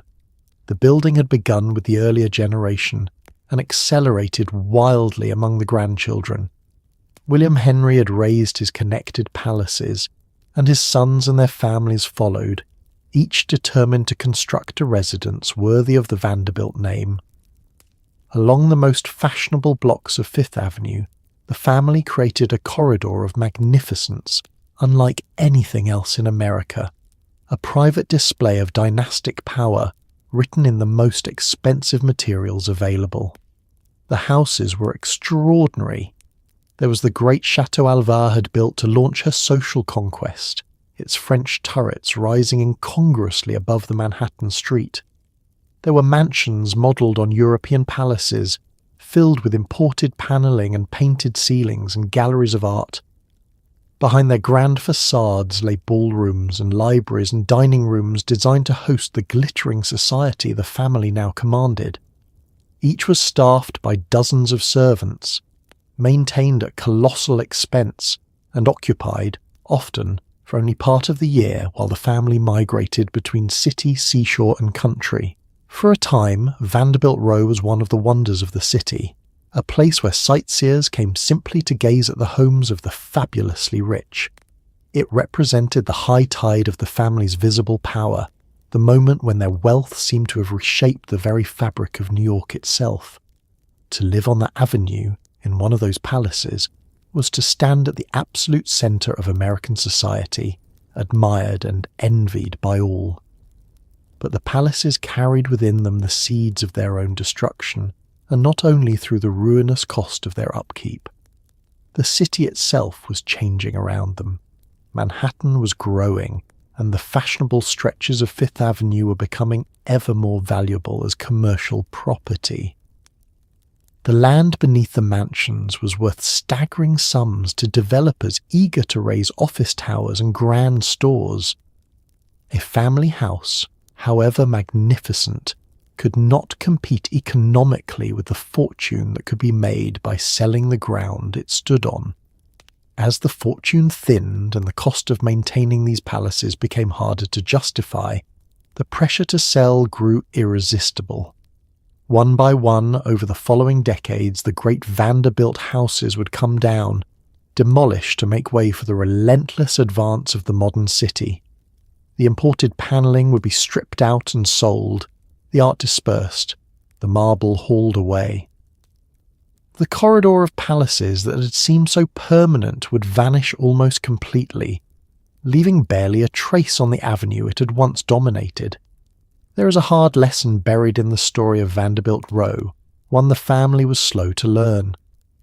The houses had been built as declarations of permanence, monuments meant to announce that the Vanderbilts would rule forever. Instead, they proved how fleeting such displays could be, how quickly even the grandest stone could fall when the money that sustained it ran dry. But the family's deepest reach for permanence took a different form entirely. Not a house, but a title, purchased through the marriage of a daughter who did not wish to be sold. Perhaps no moment reveals the strange cruelty of the Gilded Age quite like the marriage of Consuelo Vanderbilt. Alva, having conquered society and endured her own scandalous divorce, set her sights on a prize that even her vast fortune could not otherwise purchase, a title of ancient European nobility.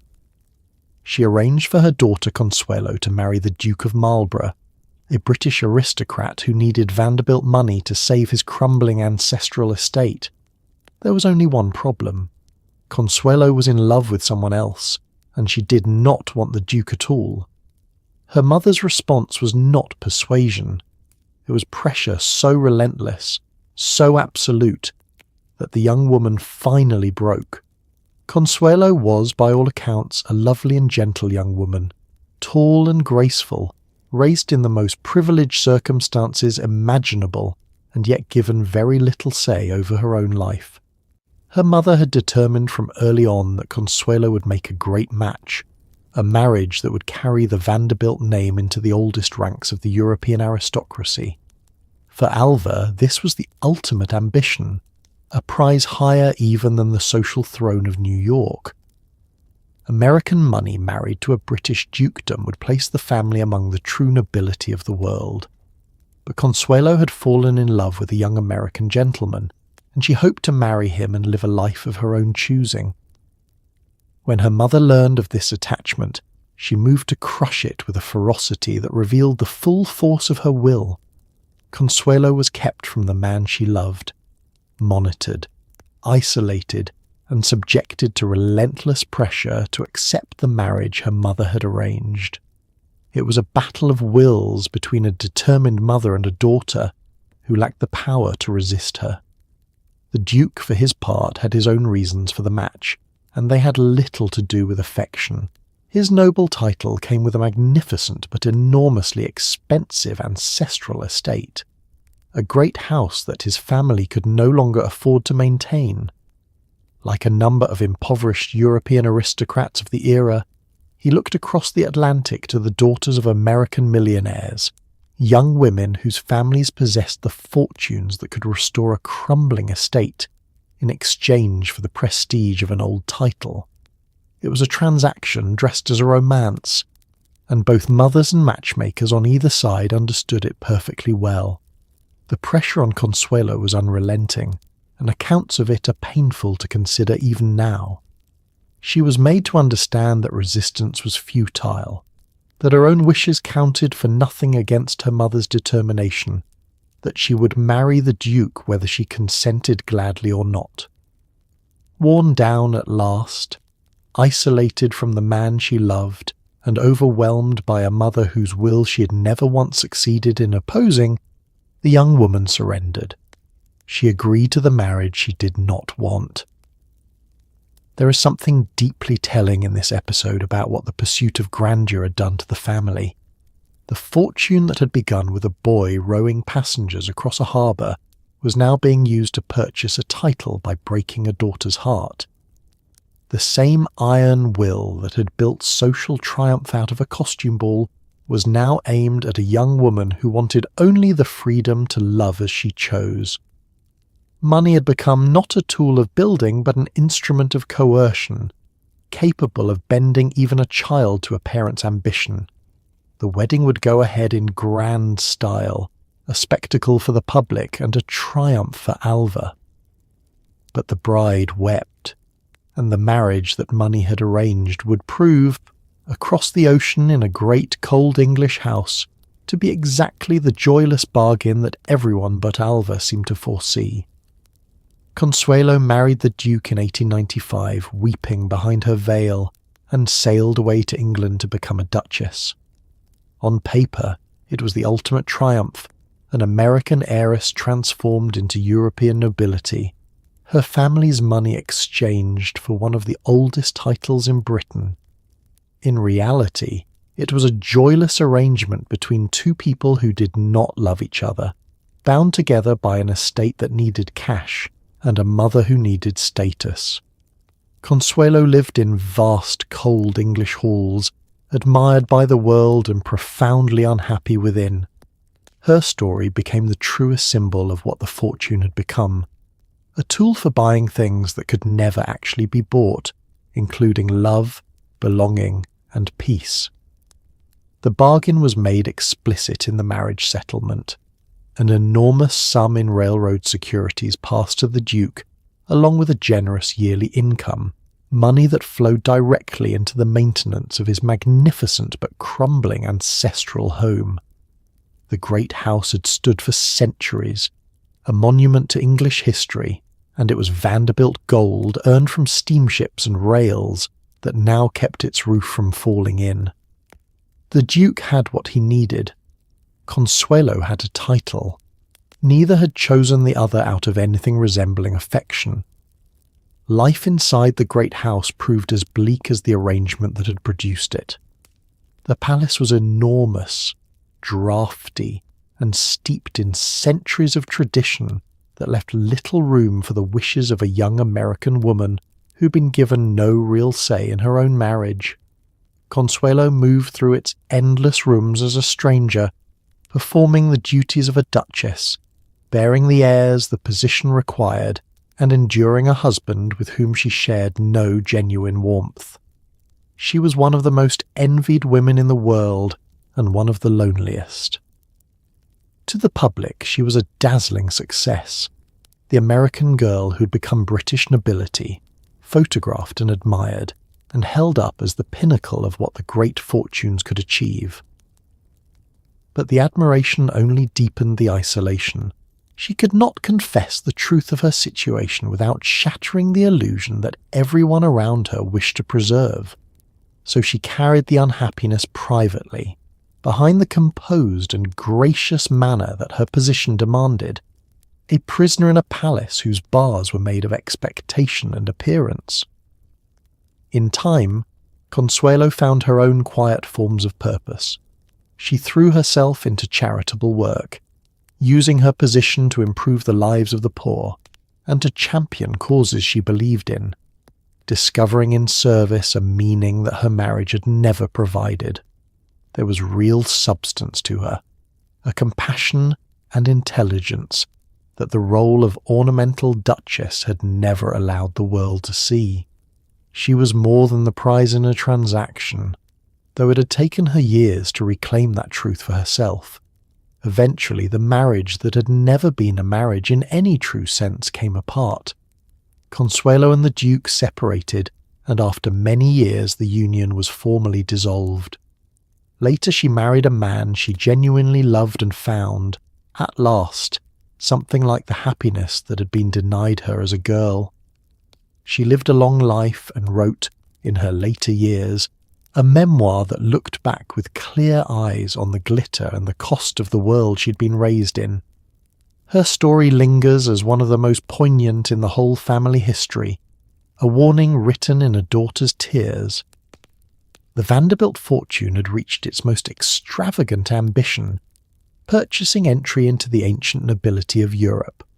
But the price had been a young woman's freedom, and the lesson, had anyone been willing to learn it, was that a fortune spent on appearances buys nothing that endures.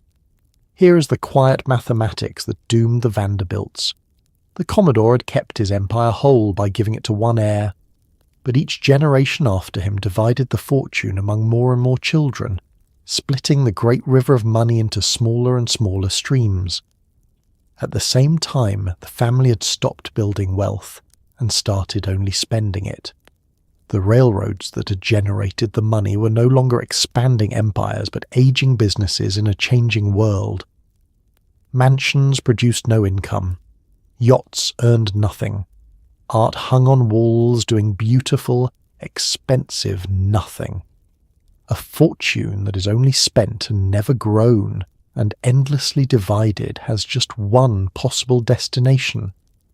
Consider the arithmetic across the generations. The Commodore left almost everything to one son, keeping the fortune concentrated and mighty. William Henry, more generous, divided his wealth among 8 children.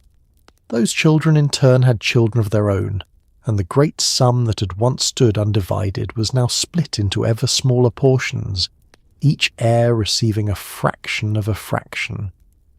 What had been a single overwhelming fortune became many large fortunes, then many merely comfortable ones, then, in time, portions that could actually be exhausted.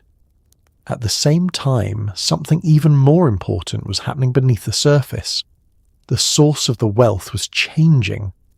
The Commodore and his son had built and grown the railroads, actively creating value, adding lines, improving operations, generating fresh income year after year.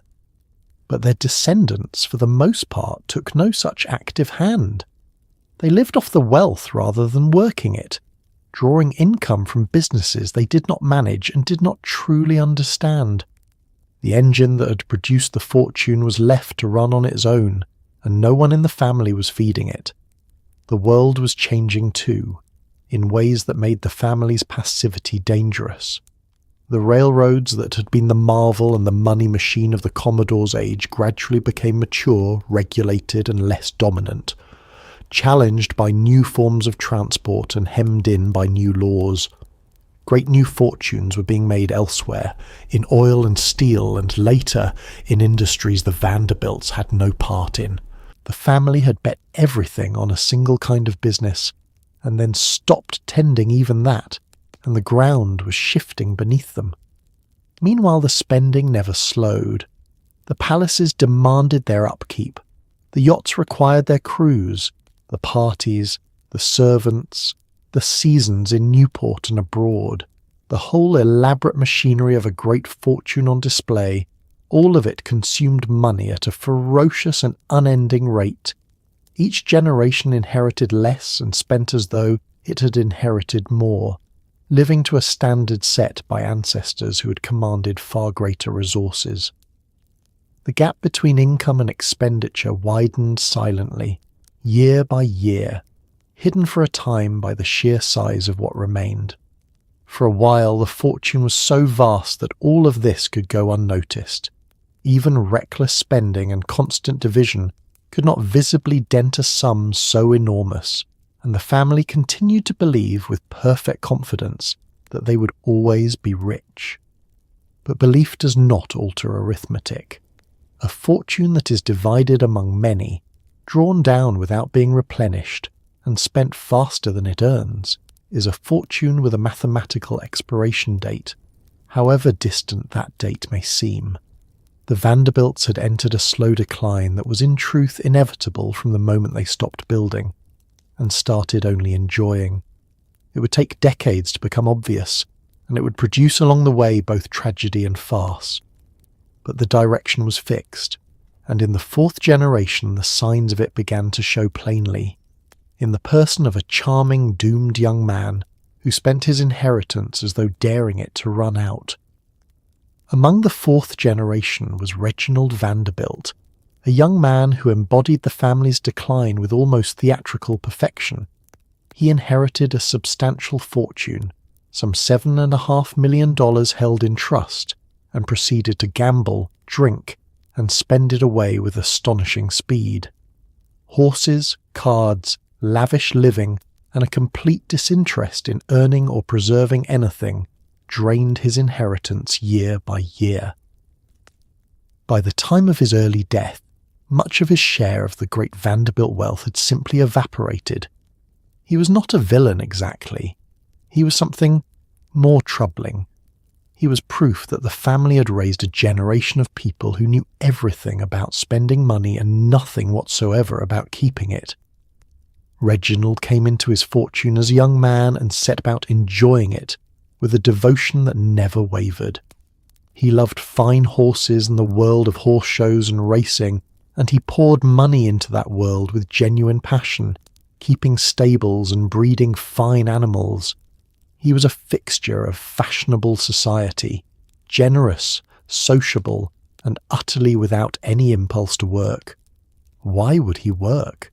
He had been born rich, was rich now, and could see no reason to imagine he would ever be anything but rich. Employment was for other people. His gambling was legendary and ruinous. He wagered enormous sums at cards and lost them with a carelessness that appalled those who watched. He drank heavily, entertained constantly, and maintained a style of living that consumed money faster than even a Vanderbilt trust fund could comfortably sustain. There was no strategy to any of it, no plan, only the steady, cheerful dissipation of a fortune by a man who had never once been asked to consider where the money came from, or whether it might one day be gone. The structure of his inheritance offered some protection, and also revealed the family's growing anxiety about exactly this kind of behaviour. A portion of his wealth was locked in a trust that he could not entirely destroy, a safeguard against the total ruin that his habits otherwise invited. But the income was vast, and the portions he could reach he spent freely, and the trust could only slow the bleeding, not stop it. He lived at the very edge of his means and often beyond them, always confident that somehow it would all work out. The drinking in the end did what the gambling had not. Years of hard living destroyed his health, and he died young, still in his 40s, his body worn out by a lifetime of excess. He left behind a young second wife and a very small daughter, along with a diminished fortune and a cautionary example that the family would have done well to study. He had taken a sum that could have secured generations and reduced much of it to nothing in the space of a single, pleasant, dissipated life. Reginald was not cruel or malicious. In many ways he was likeable. A warm and generous man who simply had no idea how to be anything other than a rich man enjoying his riches. And that was precisely the tragedy of him and of the family he represented. The Vanderbilts had raised children so thoroughly insulated from want that they never developed the faintest capacity to preserve what they had been given. Reginald spent his fortune because spending was the only thing he'd ever learned to do with money. His small daughter, left behind when he died, was an heiress to what remained of his portion, a little girl with a famous name and a trust fund and no father. And that child, Gloria, was about to become the centre of one of the most sensational and painful public spectacles the family ever endured. Reginald left behind a young daughter, Gloria Vanderbilt, and her childhood became the stuff of national headlines.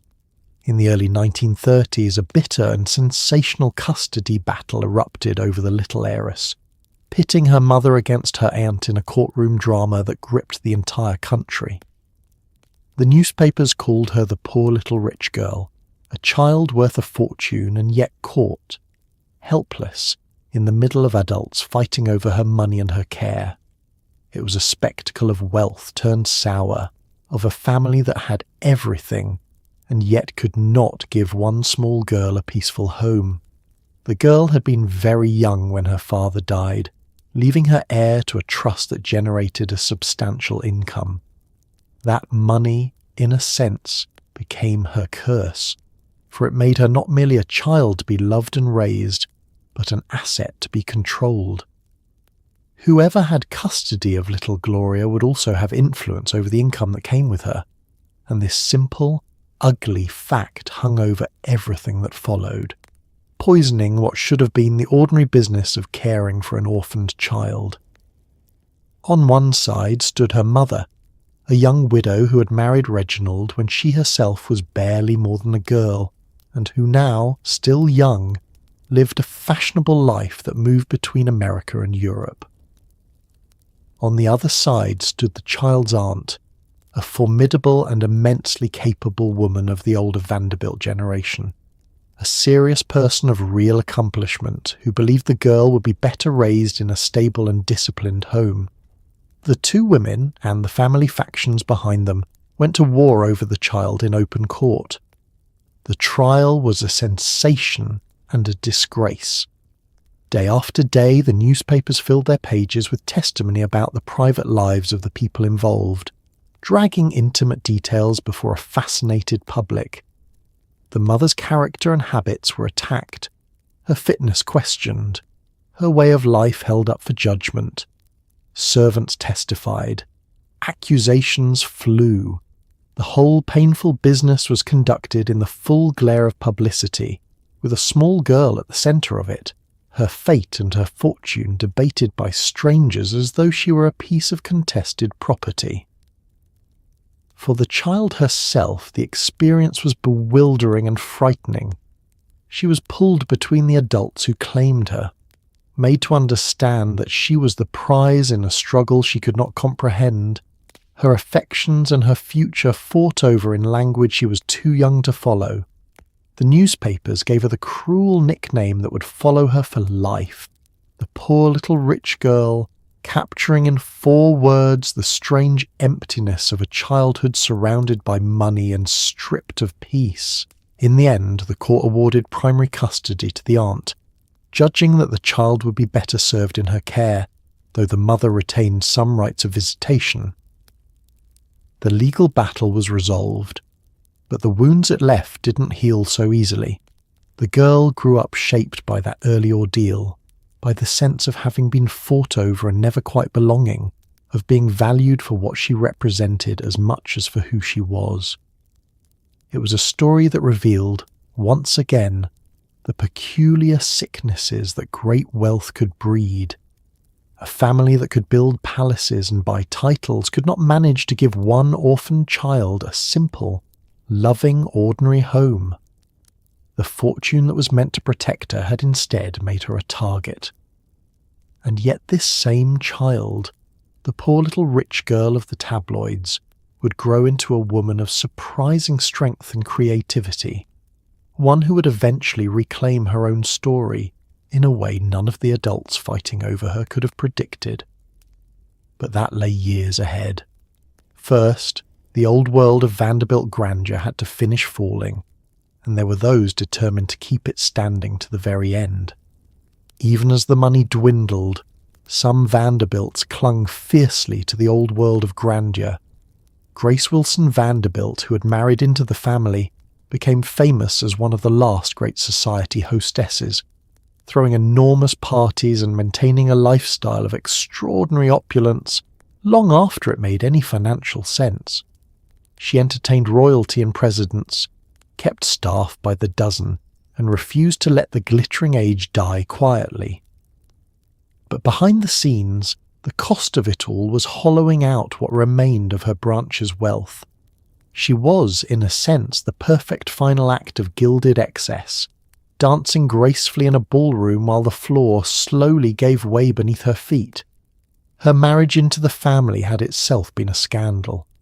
She had wed a Vanderbilt son against the fierce disapproval of his parents, who considered the match unsuitable and never fully reconciled themselves to it.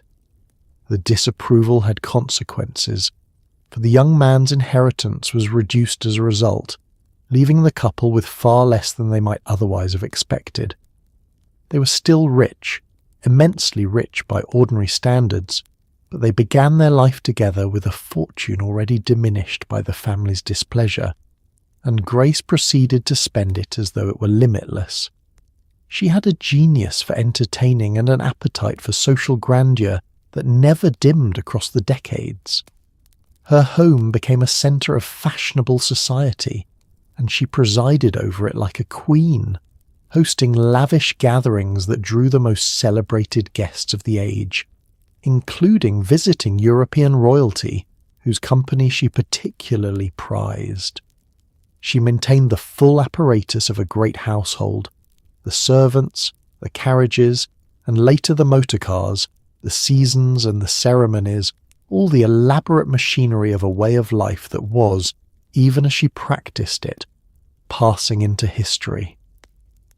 The trouble was that the world she was performing for had begun to disappear, and the money to fund the performance was running out. The great age of the society hostess belonged to an earlier era, to the height of the Gilded Age, and the decades that followed brought war, upheaval, and profound social change that made such displays seem increasingly like relics. Grace carried on regardless, as though sheer will could hold back time, keeping up appearances long after the fortune that had once made them effortless had begun seriously to fail. Her husband, more aware of the arithmetic than she was, grew troubled by the relentless spending, and the difference in their attitude strained their marriage.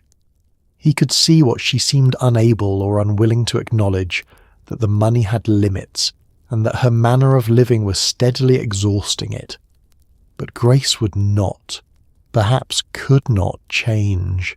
To economize, to entertain less grandly, to live as anything other than a great lady would have meant admitting that the world she'd built her identity upon was ending, and that was an admission she refused to make. She continued in her accustomed style into old age, maintaining her grand home and her grand manner even as the resources behind them shrank alarmingly. She was, by then, a figure from another time, a living monument to an age that had already passed, keeping its rituals alive through sheer determination. There was something admirable in it, and something poignant, and something faintly absurd all at once. When she finally died, she left behind the memory of the last true society hostess of the old Vanderbilt world, and a branch of the family whose wealth had been seriously depleted by her long refusal to acknowledge that the party was over. The grand houses she had filled with guests were, by then, already beginning to fall, quite literally, to the wrecking crews that were reshaping New York. The palaces of Vanderbilt Row were coming down. One by one, the great Vanderbilt houses met the wrecking ball. The magnificent Fifth Avenue mansions, those symbols of unassailable wealth, became too expensive to maintain and too valuable as real estate to keep. They were demolished, their treasures scattered, their marble hauled away, replaced by office towers and department stores. Even the grandest of the family's palaces could not survive the changing city and the shrinking fortune. To stand on Fifth Avenue today is to walk past ghosts, over ground where palaces once stood, with almost nothing left to mark them.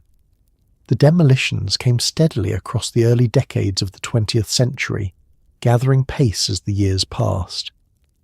The great chateau that Alva had built to launch her social conquest, the very house that had hosted the famous ball, came down after only a few decades of existence, its French turrets and carved stone reduced to rubble to make way for commercial development. It had been one of the most celebrated private residences in America, and it vanished within the lifetime of people who had danced in it. The logic behind each demolition was brutally simple. The houses were ruinously expensive to maintain, requiring vast staffs and enormous sums simply to keep in operation, and the family increasingly lacked either the money or the will to sustain them. At the same time, the land beneath them had become extraordinarily valuable as the commercial heart of the city expanded northward along Fifth Avenue. A developer would pay a fortune for the ground, far more than the house was worth to a family that could barely afford to run it. The math was inescapable, and one by one the palaces fell. There was something deeply symbolic in the sight of these monuments coming down. They had been built to proclaim permanence, to announce to the world that the Vanderbilts had arrived and would reign forever. Their sheer scale and magnificence had been the whole point, a declaration in stone that this family stood at the summit of American life. And now they were being knocked apart by demolition crews, their grand interiors stripped and sold, their sites cleared for buildings that would generate the income the mansions never could. The treasures within were dispersed to the winds. Imported panelling was pulled from walls and sold. Fireplaces, staircases, and architectural fragments were carted off, some finding their way into museums or other buildings, most simply lost. Great collections of art and furniture were auctioned. The material splendour that had taken enormous fortunes to assemble was scattered across the world, and the houses that had held it ceased to exist. It was as though the physical evidence of the family's supremacy was being systematically erased from the city it had once dominated. The greatest of the connected palaces, the enormous structure that had housed the leading figures of the family, held out longer than most but eventually met the same fate. Torn down in the years following the Second World War. With its destruction, the last of the great Fifth Avenue Vanderbilt mansions passed into memory. The corridor of palaces that had been one of the sights of the city was gone almost without a trace, replaced by the ordinary commercial buildings of a modern metropolis. Today a person can walk the length of that avenue and find nothing to suggest that a single family once lined it with chateaux. The palaces are simply gone, as thoroughly vanished as the fortune that raised them. But not everyone in the family watched this disappearance in silence. One Vanderbilt of the younger generation looked at the fall of his family's world and decided to write about it, to tell the truth about the decline, even at the cost of scandalizing his own relations. Not every Vanderbilt was blind to what was happening. Cornelius Vanderbilt IV, a descendant who became a journalist and writer, looked at his own family with a critical, unsparing eye, and tried to warn the world and his relatives about the emptiness at the heart of their wealth. He wrote about the family's decline, its obsessions, its follies, in a way that scandalized some of his kin and enlightened everyone else. He understood, perhaps better than anyone with the name, that the fortune had not been stolen or lost to disaster. It had been frittered away by people who never learned what it was for. He was, in his own way, a rebel against everything his family stood for. Rather than settling into the comfortable idleness that had consumed so many of his relations, he chose to work, pursuing a career in journalism and publishing, determined to make his own way and earn his own name in the world of newspapers. It was an unusual choice for a Vanderbilt, and not an entirely successful one in business terms, for his ventures struggled and some failed. But it reflected a spirit that most of the family had lost, a willingness to labour rather than merely to spend. His most lasting contribution came in the books he wrote about his own family. With a candour that horrified some of his relatives, he chronicled the extravagances, the follies, and the slow dissipation of the great fortune, bidding a kind of farewell to the vanished world of Fifth Avenue and the gilded excess that had defined it. He did not spare his own family's pride. He described the reckless spending, the empty display, the way generation after generation had consumed what it had been given without ever contributing anything of its own. This was a betrayal, in the eyes of some Vanderbilts, an airing of family secrets that ought to have remained private. The very idea of a member of the family writing frankly about its decline, exposing its weaknesses to public view, struck many of his relations as an unforgivable breach. But there was courage in it, an honesty, and a genuine desire to draw a lesson from the wreckage. He had seen what unchecked wealth had done to his family, and he refused to pretend it had not happened. His writing captured something that the demolished palaces and the exhausted trust funds proved beyond argument. The Vanderbilt fortune had not been destroyed by any outside force. No war had seized it. No crash had wiped it out in a single blow. No villain had stolen it away. It had simply been spent, elegantly and relentlessly, by people who had never learned that money must be tended as well as enjoyed. The decline was self-inflicted, the natural result of a family that had forgotten how to do anything but consume. There is a particular value in a warning that comes from within, from someone who has seen the thing up close and has every reason to conceal it. Cornelius IV had no need to expose his family's failings. He could have kept a comfortable silence and traded on the name like so many others. Instead, he chose to tell the truth, to hold up his own family as a lesson about the dangers of inherited wealth without purpose or discipline. His was a lonely voice among the Vanderbilts, and not a universally welcome one. But it pointed toward a truth that the family's whole history illustrated, that a fortune is not a birthright, but a responsibility, and that wealth, without the will to preserve or renew it, is simply a slower kind of poverty. And even as the old world finished falling and the old fortune finished draining away, a member of the family was quietly proving the other half of that truth, that the name could still mean something if someone were willing to build again. The poor little rich girl of the custody battle grew into a remarkable woman who did something almost no Vanderbilt of the previous generations had managed. She built her own success. Gloria Vanderbilt became an artist, an actress, a writer, and eventually a wildly successful fashion designer, putting her famous name onto a line of clothing that sold in the millions. In doing so, she earned a fortune with her own hands rather than simply spending an inherited one. It was a striking reversal, a Vanderbilt creating wealth instead of consuming it, reaching back across the decades to a spirit the Commodore himself might have grudgingly respected. Her early life had given her every reason to become one more casualty of the family pattern, a wounded heiress drifting through a life of privilege and unhappiness. The custody battle had marked her deeply, and her path through adulthood was often turbulent, filled with difficult relationships and personal sorrows. She could easily have retreated into the role the world seemed to have assigned her, the tragic rich girl living quietly on the remnants of a famous fortune. Instead, she chose, again and again, to create. She was genuinely talented and genuinely driven, qualities that had grown scarce in her line of the family. She painted and exhibited her art. She acted on the stage and on television. She wrote books, both memoirs and fiction, exploring her own extraordinary life with unusual honesty. She designed, decorated, and turned her eye for beauty into a series of creative ventures. Where her ancestors had spent their energy on display, she spent hers on work, and the difference showed.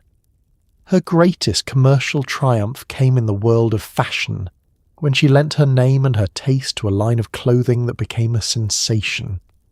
The garments that bore her name sold in enormous quantities, making her a household presence far beyond the fading circles of old society.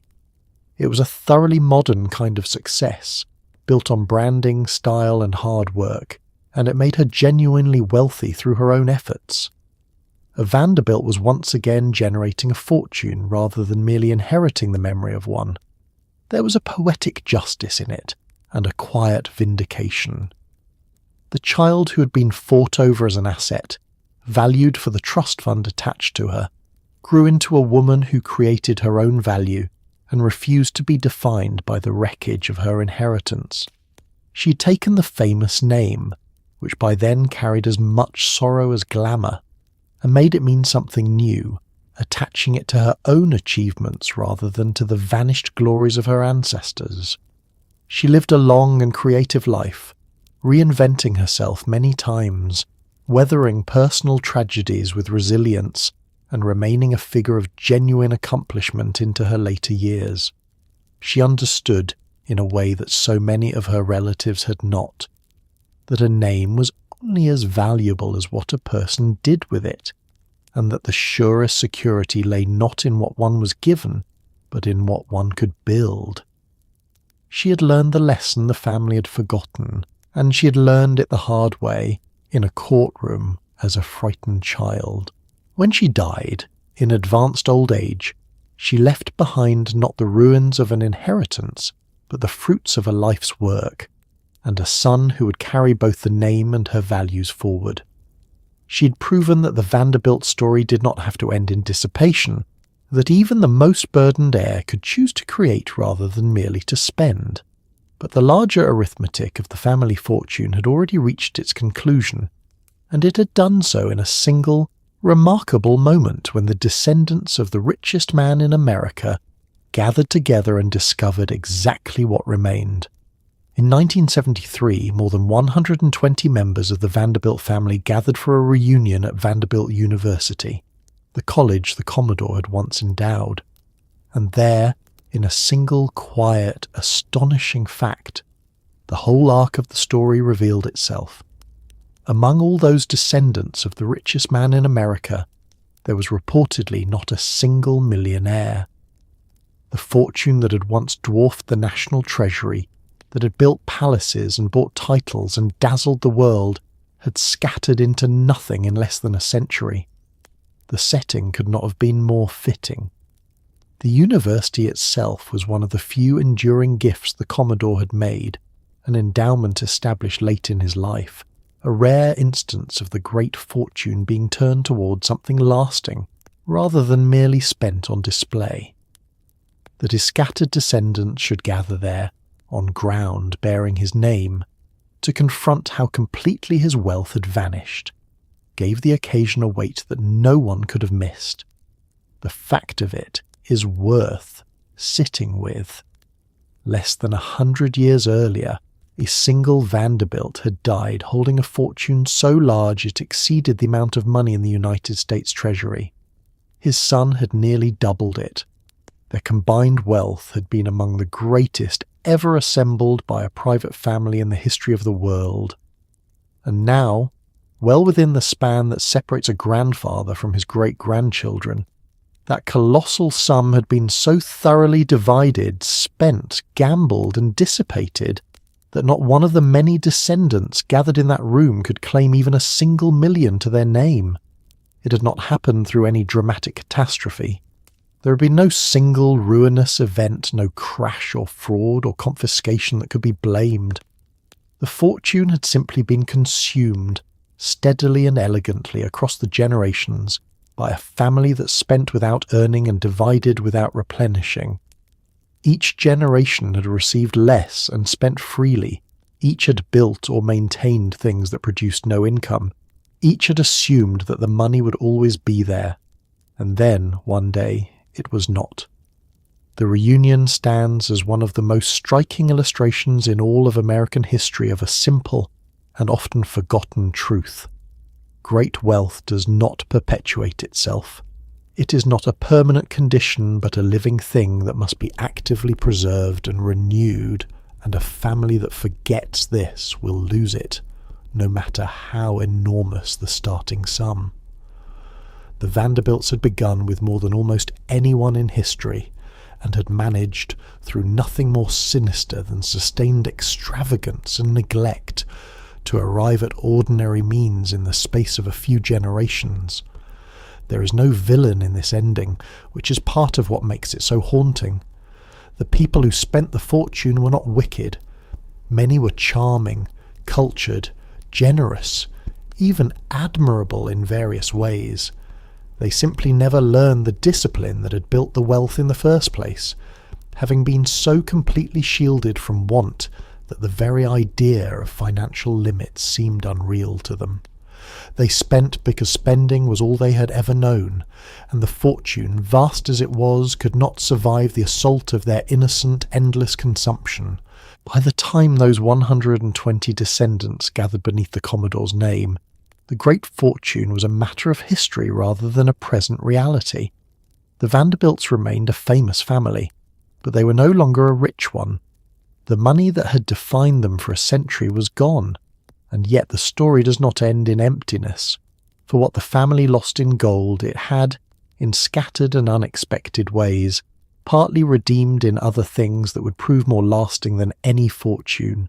And so we arrive at what endures after the ending. The money is gone, but the traces of the Vanderbilts remain scattered across America like footprints left by a receding tide. Biltmore still stands in its mountains, opened now to visitors. The Breakers welcomes travellers who wander its marble halls in quiet wonder. Grand Central still moves millions of people beneath the vaulted ceiling the family raised. The university still teaches, generation after generation, carrying the Commodore's name into futures he could never have imagined. The palaces of Fifth Avenue are gone, but not everything the family built has vanished, and some of what survives has outlived the fortune many times over. There is a lesson in what lasted and what did not. The things the family built purely for display, the mansions meant to announce their supremacy, proved the most fragile of all, torn down within decades of their raising. But the things that served a purpose beyond the family itself endured. The great train station still functions as a station, useful and alive, woven into the daily life of a city. The university still educates. Even the grand houses that survive have found new life as places the public can enter and enjoy, transformed from private monuments into shared inheritances. What was built to serve outlasted what was built merely to impress. The family itself did not vanish, though its wealth did. The Vanderbilt name lived on, carried by descendants who had to make their way in the world much as ordinary people do, without the cushion of an inexhaustible fortune. Some struggled with that reality, and some embraced it, and a few, like the woman who had once been the poor little rich girl, built lives of real accomplishment on their own terms. The name that had once meant unimaginable wealth came, in time, to mean simply a family with a remarkable history and no particular fortune to show for it. In the modern age, the family's most widely known descendant became a journalist, the son of Gloria Vanderbilt, a man who reports the news to millions and who has spoken openly about being raised to make his own way in the world. He has said plainly that he never expected to inherit a great fortune, that he was taught the value of work and self-reliance rather than the expectation of endless money. In him, and in his mother before him, something of the Commodore's old spirit seems to have quietly returned.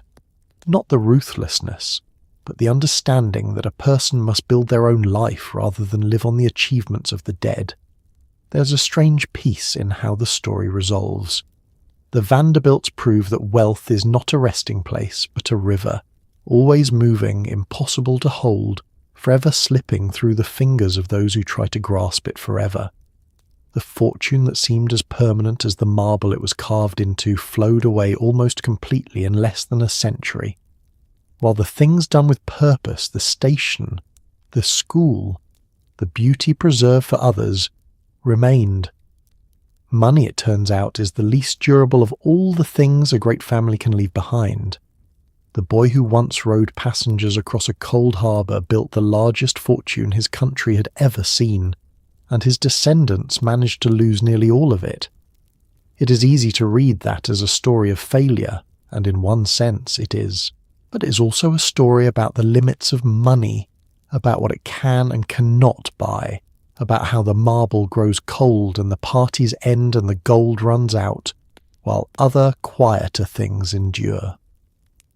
The Vanderbilts had everything, and then they did not, and in the strange arithmetic of it all there is something worth carrying with us into the dark, that the truest riches are rarely the ones that can be spent.